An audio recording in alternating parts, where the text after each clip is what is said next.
So angeless, so precious, I see the time in all my life when you are guarding all. Shalom teman-teman semua, selamat malam. Tuhan Yesus memberkati. Ya, malam ini tema kita adalah tema pembinaan. Tema pembinaan yang diambil dari buku Disciples Are Made Not Born atau Murid Kristus dibuat bukan dilahirkan.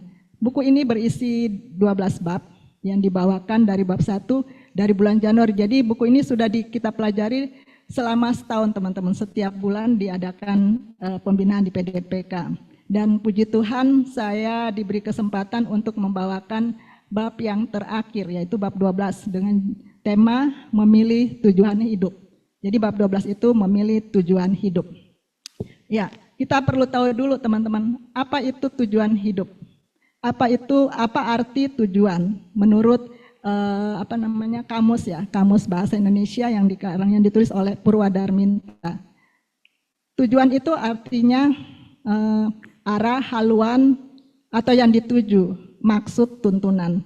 Jadi tujuan itu ada sesuatu yang akan kita tuju pada akhirnya dalam suatu periode tertentu. Nah, kita semua memerlukan tujuan hidup. Manusia memerlukan tujuan di dalam hidupnya. Bahkan saat masih kita kecil, ingat nggak teman-teman waktu masih kecil? Seringkali ditanya mau jadi apa? Itu mah jawaban klasik anak-anak waktu zaman saya kecil ya nggak? Kalau sekarang kurang tahu nih. Mau jadi dokter, jadi insinyur, jadi polisi, jadi tentara, itu jawabannya rata-rata ya. Tapi ponakan saya belum lama ini ditanya sama mamanya, mau jadi apa Tian? Waktu masih SD ya. Dia jawab, saya mau jadi chef karena orang yang merawatnya dia tuh memutar TV-nya Master Chef. Jadi jawabnya saya mau jadi chef. Aduh kata mamanya gitu kan. Ya sudahlah. Nah, teman-teman saya mau juga cerita ya. Waktu saya masih SMA. Setelah lulus SMA kita kan mau ke perguruan tinggi. Saya tuh senangnya sebetulnya sastra Inggris gitu kan. Kemudian papi saya yang bidangnya ekonomi, dia mengarahkan saya, mendingan kamu ambil ekonomi deh, dia bilang gitu kan. Karena bahasa Inggris itu kamu bisa bisa belajar nanti lagi sementara kuliah juga bisa gitu, dia bilang gitu. Untuk membuat saya tertarik, papi saya menjelaskan, ini contoh-contohnya nih, Menteri Keuangan, Ali Wardana, kemudian J.B. Sumarlin, Radius Prawiro, untuk membuat saya tertarik gitu. Tapi akhirnya saya mengikuti juga, dan akhirnya sampai sekarang tetap bidangnya itu juga dari kuliah sampai kerja, tidak berhenti, tidak beranjak dari situ, tapi kayaknya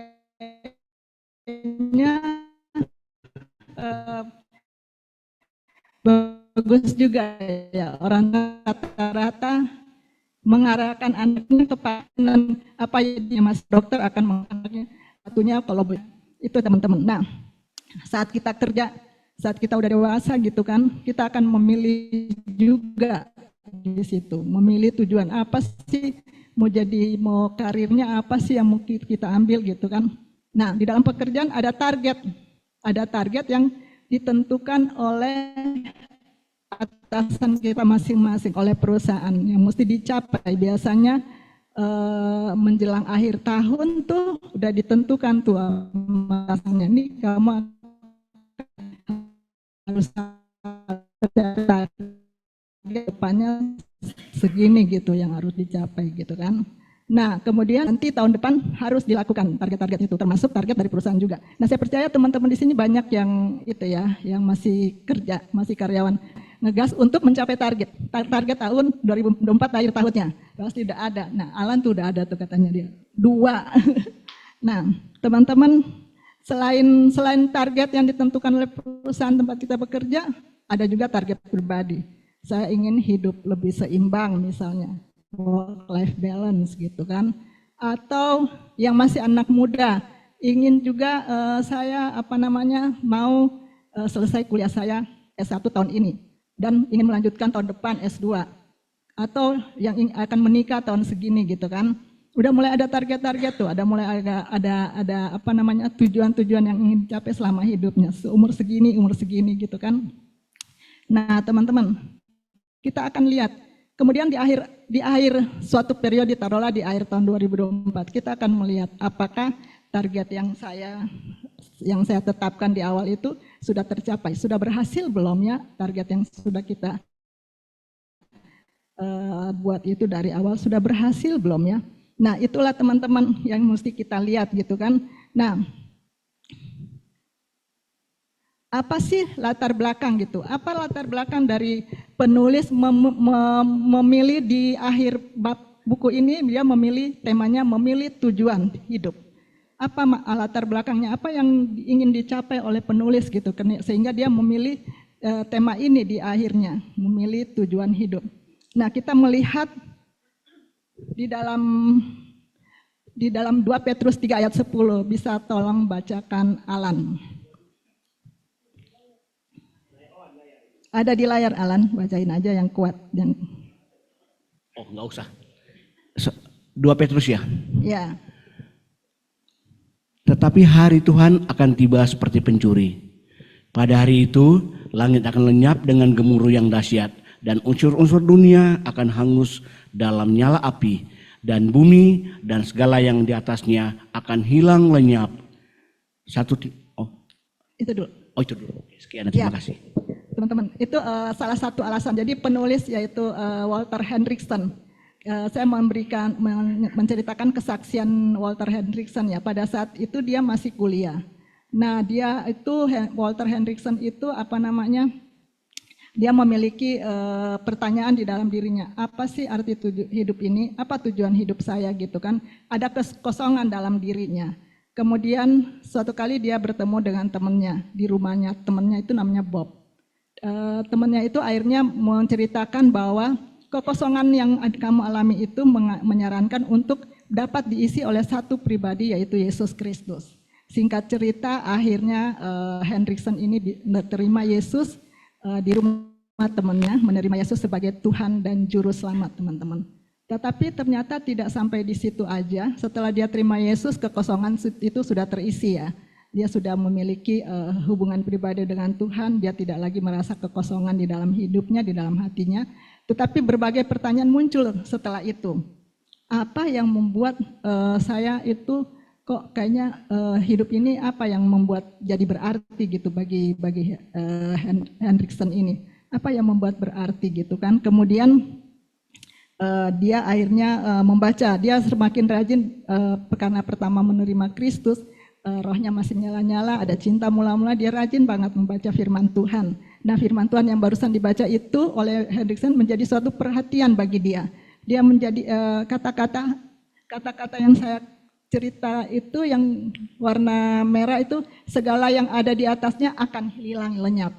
Itu poinnya bagi Hendrickson untuk mengapa istilahnya hidup ini kok ada firman Tuhan mengatakan segala sesuatu itu hilang lenyap. Nah, Hendrickson ini sedang mengikuti kuliah insinyur, mengambil gelar insinyur sipil gitu. Dia mengatakan berarti sia-sia ya saya hidup ini. Saya sudah melakukan banyak hal, ternyata akhirnya akan lenyap juga. Tuhan akan menghentikan semuanya itu. Sehingga akhirnya Hendrickson terus mempelajari firman Tuhan apa selain ini ya. Kemudian dia membaca juga di berikutnya, yaitu selanjutnya saya mohon kesediaan Weni baca aja Weni. 1 Timotius 6 ayat 6 sampai 8. Memang ibadah itu kalau disertai rasa cukup memberi keuntungan besar. Sebab kita tidak membawa sesuatu apa ke dunia dan kita pun tidak dapat membawa apa-apa keluar.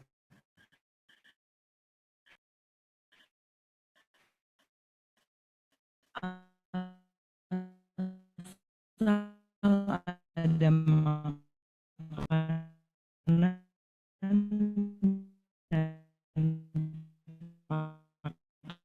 pakaian cukuplah.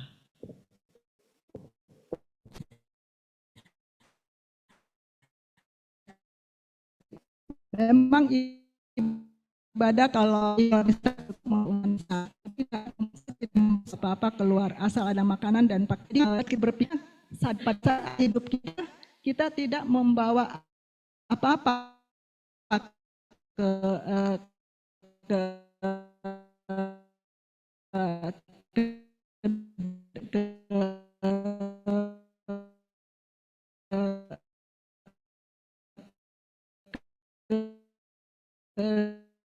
yang terakhir panggil Tuhan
Hakiman datang, yaitu pertama manusia. Manusia, walaupun manusia itu baik atau jahat, dia tetap akan dibangkitkan.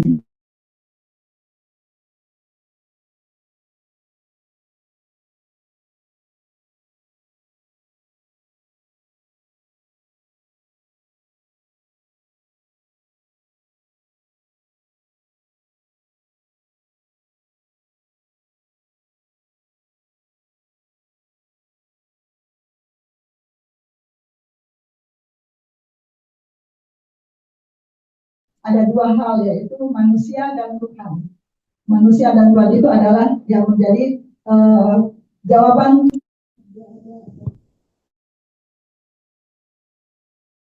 Penulis buku ini yaitu Hendrickson.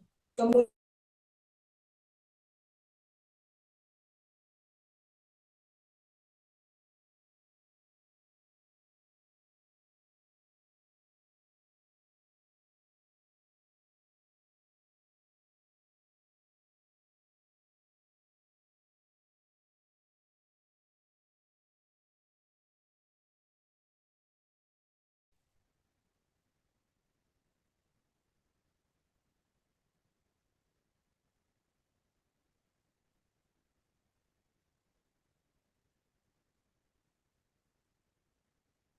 menjadi, misalnya menjadi dokter, kita tidak perlu kerja capek-capek ataupun tidak perlu berkarir ataupun melakukan hal-hal kalau akhirnya Tuhan lenyapkan atau kita harusnya nggak perlu lagi melakukan hal-hal yang sifatnya seperti sekarang ini gitu kan.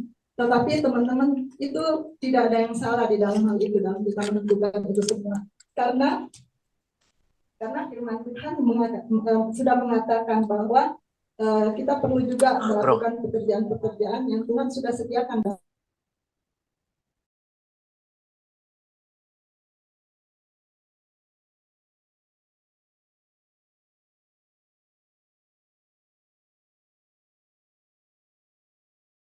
Kepada sesuatu yang sia-sia gitu, kepada sesuatu yang akan lenyap.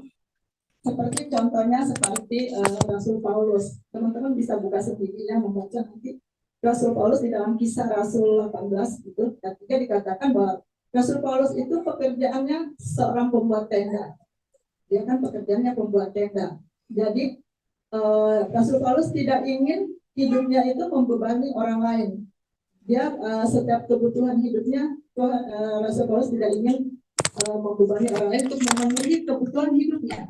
Baik dia pergi ke manapun juga, ke jemaat di Efesus, Korintus, tetap dia dapat memenuhi kebutuhannya sendiri. Sebab itu Rasul Paulus dia tetap membuat tenda, tetapi tujuan hidupnya bukan ingin menjadi seorang pembuat tenda yang terkenal gitu kan. Makanya kalau teman-teman membaca di kitab suci di Alkitab, dia dikatakan gini, tidak ada tuh ditulis Rasul Paulus membuat tenda dengan bahan kanvas, terus kemudian dengan dijelasin detail-detailnya, kemudian Rasul Paulus membuat harganya berapa dan menjual dengan harga berapa. Dan banyak orang di jemaat Korintus, Efesus, Tesalonika akan membeli tenda daripada Rasul Paulus. Banyak orang yang membeli tenda Rasul Paulus gitu, banyak, ada ratusan, sehingga Paulus laku tenda-tendanya gitu kan. Tidak ada tuh kita melihat di Alkitab yang menjelaskan tentang keuntungan yang diperoleh Rasul Paulus melalui pembuat tenda gitu kan. Tetapi kita membaca, yang kita lihat dia hanya disebut pembuat tenda, tetapi yang kita lihat adalah kehidupan Rasul Paulus, bagaimana dia membagikan hidupnya kepada jemaat-jemaat yang ada di Korintus, Efesus, Tesalonika. Bagaimana kita melihat penderitaan Paulus juga di dalam dia melayani jemaat-jemaat di Tesalonika, dimanapun juga ada harga yang dibayar oleh Rasul Paulus di situ. Jadi kita bisa melihat bahwa walaupun Rasul Paulus menjadi pembuat tenda, tetapi dia tetap istilahnya bukan hal itu yang dia utamakan, bukan hal itu yang dia cari, tetapi dia lebih membagikan hidupnya atau memberi hidupnya kepada orang-orang untuk mendapat pengenalan akan Kristus.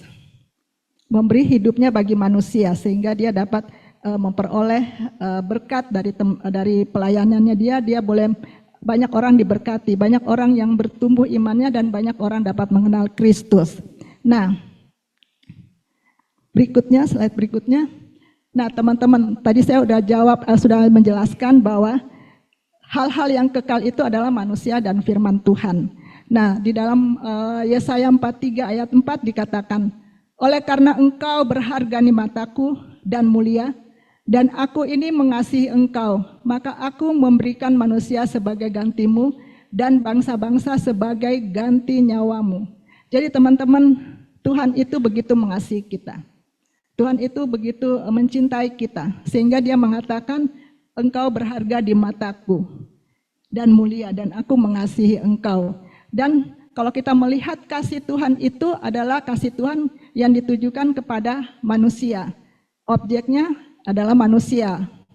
Jadinya kalau kita melihat bahwa Tuhan itu memiliki warisan. Warisan Tuhan itu yaitu kita manusia. Warisan itu kita manusia, dan Tuhan ingin kita pun juga memiliki warisan yang sama seperti yang Dia miliki gitu kan. Kita lihat di ayat selanjutnya.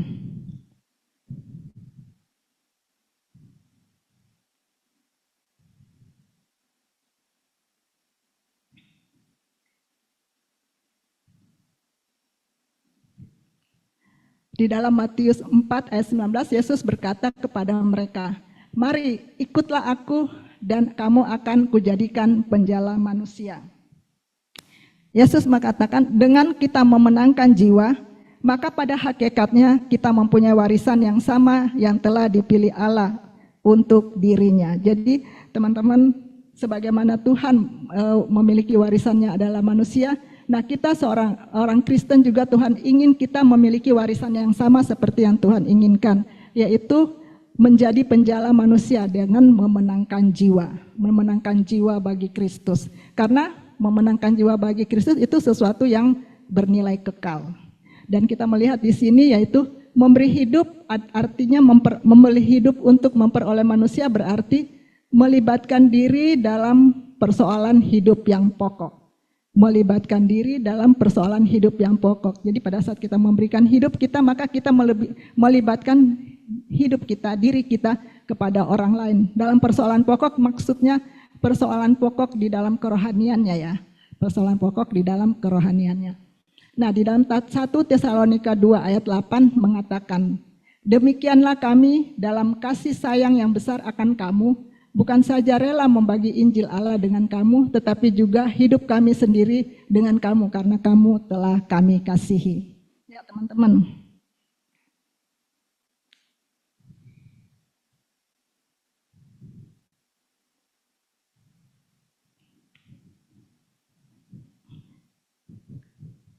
Ya, itu adalah contoh dari pelayanan Rasul Paulus kepada jemaat di Tesalonika, di mana jemaat Tesalonika, di mana landasan Rasul Paulus untuk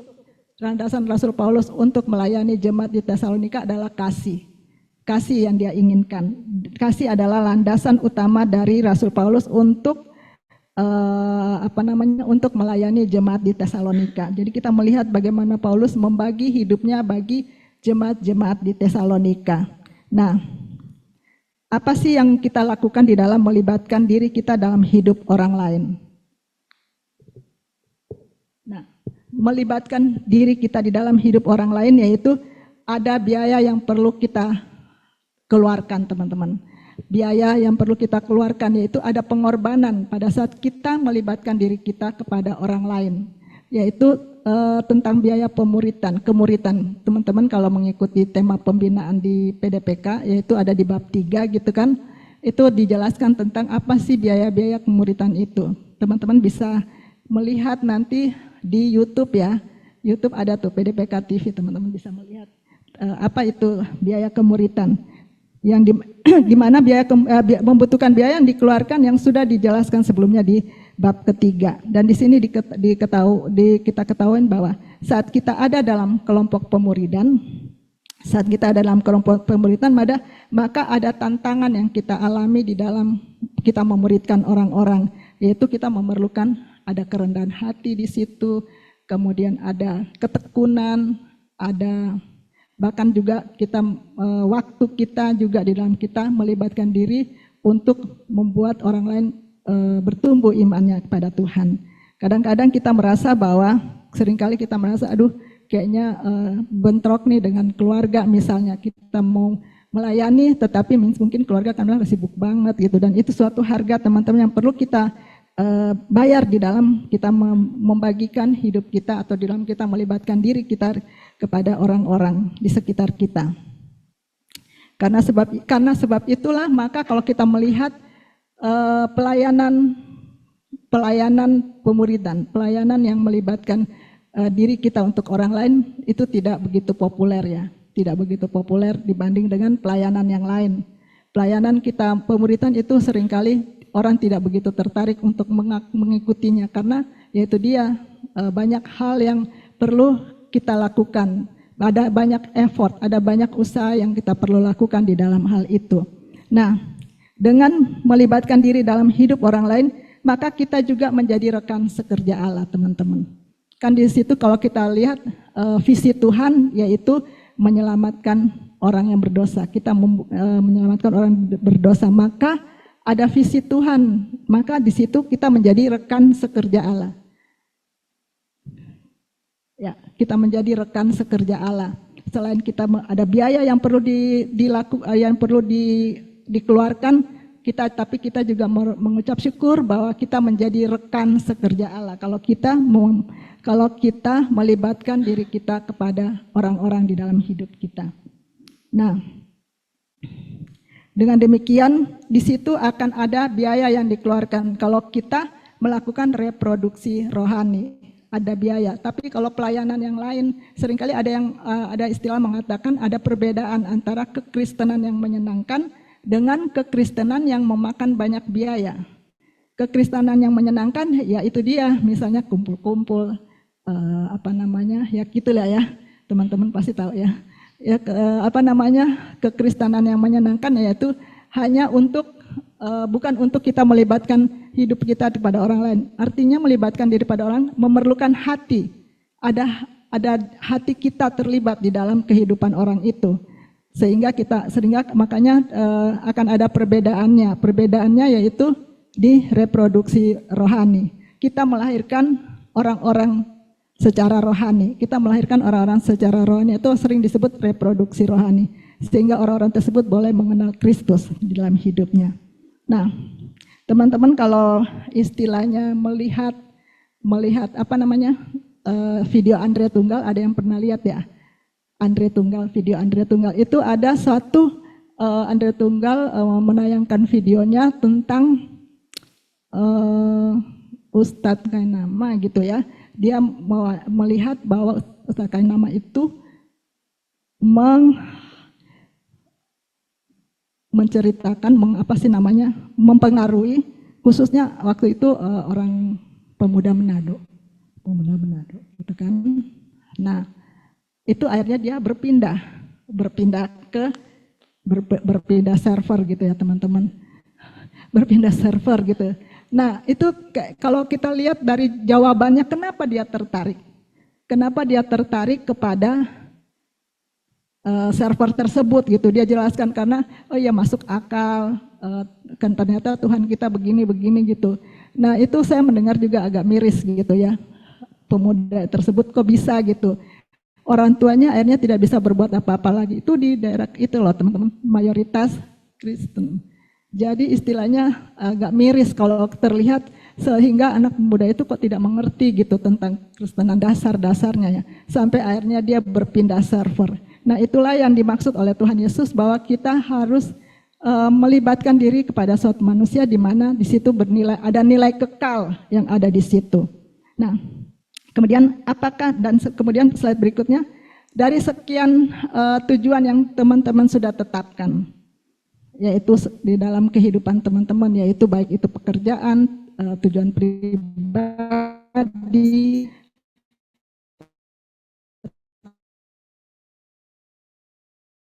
apapun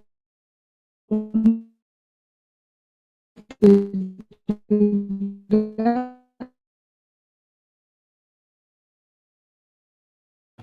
ada satu pertanyaan. Apakah hidupku sebagai orang Kristen? Apakah hidupku berhasil sebagai orang Kristen? Itu menjadi pertanyaan bagi kita seharusnya. Apakah tujuan-tujuan yang berhasil gitu teman-teman? Berhasil dalam tujuan-tujuan yang kita buat itu hanya untuk jawaban positif?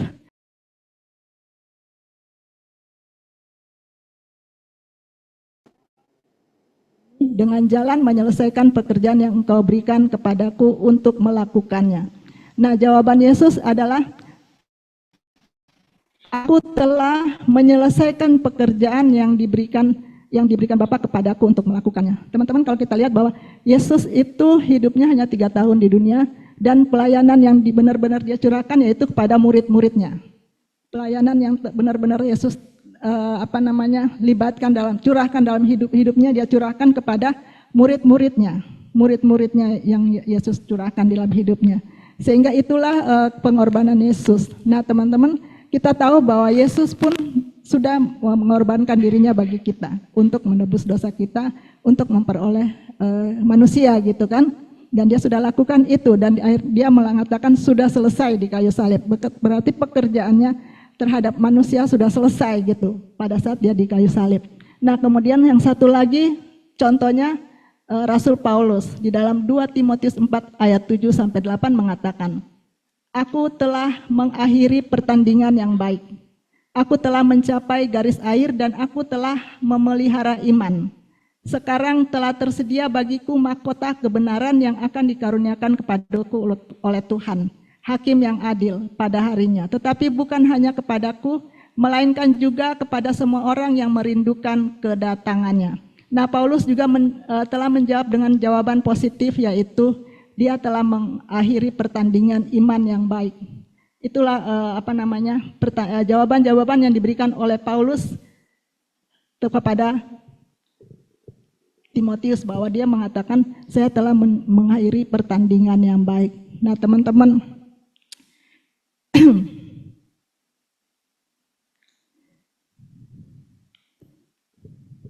dan teman-teman percaya firman Tuhan tema pada malam hari ini saya pikir bukan suatu kebetulan ya.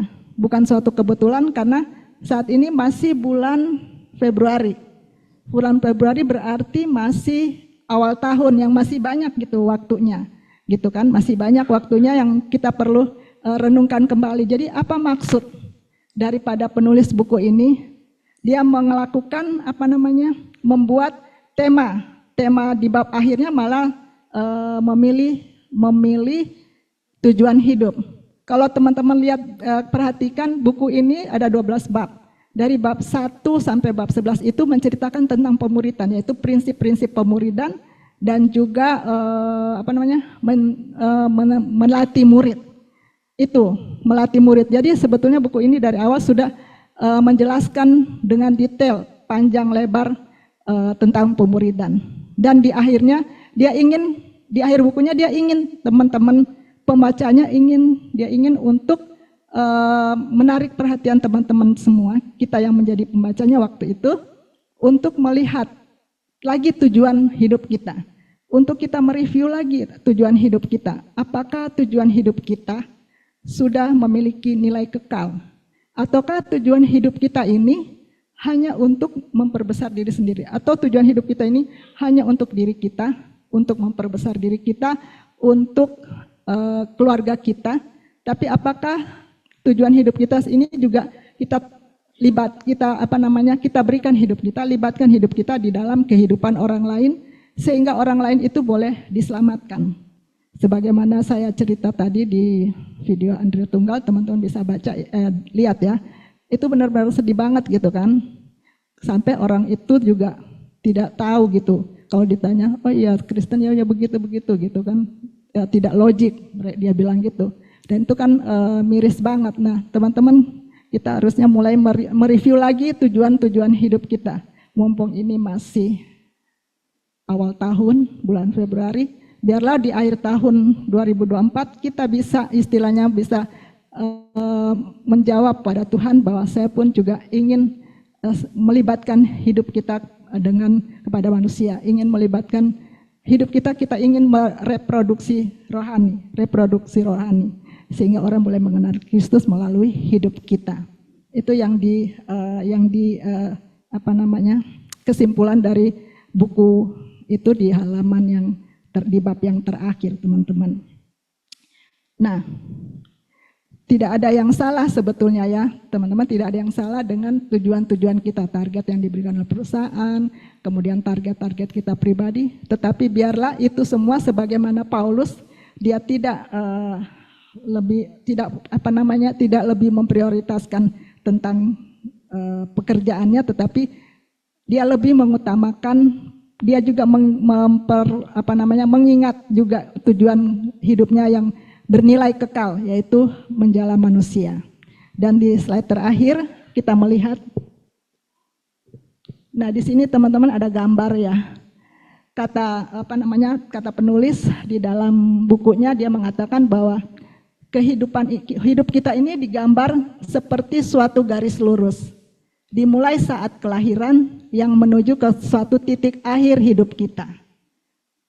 Dia mengatakan bahwa hidup kita ini seperti suatu garis lurus, dimulai saat kelahiran yang menuju ke suatu titik akhir hidup kita. Yang menjadi pertanyaan bagi kita masing-masing di ruangan ini dan juga untuk teman-teman yang menonton melalui Zoom, yang menjadi pertanyaan, apakah yang akan kita katakan di akhir hidup kita di saat berhadapan muka dengan Allah? Demikian teman-teman. Biarlah itu menjadi perenungan bagi kita semua di dalam hidup kita saat kita menentukan tujuan hidup kita. Jangan lupa juga kita membuat ada tujuan yang bernilai kekal di dalam hidup kita, yaitu melibatkan diri di dalam kehidupan orang lain, di dalam kehidupan rohaninya terutama. Demikian firman Tuhan, dan biarlah pertanyaan yang di slide itu boleh menjadi perenungan kita di dalam kehidupan kita saat ini, sehingga di akhir tahun kita bisa bisa menjawab apa yang Tuhan kehendaki dalam hidup kita. Amin. Da-da.